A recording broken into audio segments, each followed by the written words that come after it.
Chapter 14. At the time when Amraphel was king of Shinar, Arioch, king of Elasar, Kedorlaomer, king of Elam, and Tidal, king of Goyim. These kings went to war against Bera, king of Sodom, Birsha, king of Gomorrah, Shinab, king of Admah, Shemember, king of Zeboim, and the king of Bela, that is, Zoar.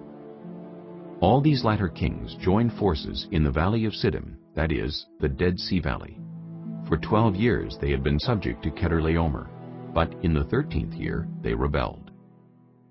In the 14th year, Kedorlaomer and the kings allied with him went out and defeated the Rephaites in Ashtaroth-Karnaim, the Zuzites in Ham, the Emites in Sheva Kiriathaim, and the Horites in the hill country of Seir, as far as El-Paran near the desert.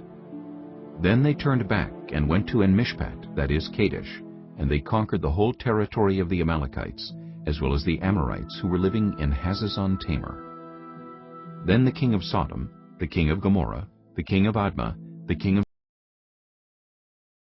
Zeboim, and the king of Bela, that is Zoar, marched out and drew up their battle lines in the valley of Siddim against Kedorlaomer, king of Elam, Tidal, king of Goyim, Amraphel, king of Shinar, and Arioch, king of Elasar, 4 kings against 5. Now the valley of Siddim was full of tar pits, and when the kings of Sodom and Gomorrah fled, some of the men fell into them, and the rest fled to the hills. The 4 kings seized all the goods of Sodom and Gomorrah, and all their food. Then they went away. They also carried off Abram's nephew Lot and his possessions, since he was living in Sodom.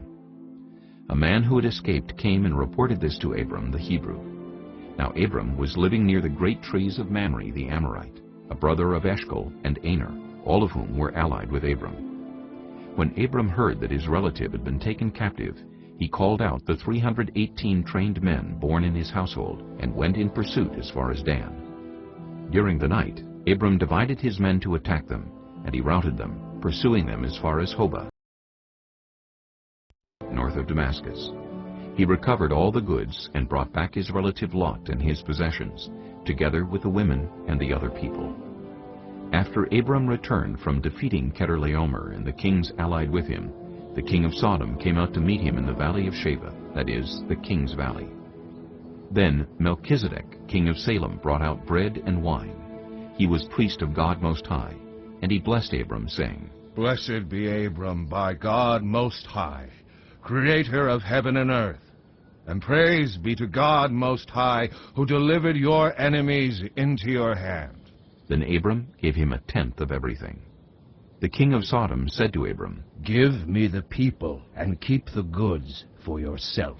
But Abram said to the king of Sodom, With raised hand I have sworn an oath to the Lord, God Most High, creator of heaven and earth, that I will accept nothing belonging to you, not even a thread or the strap of a sandal, so that you will never be able to say, I made Abram rich.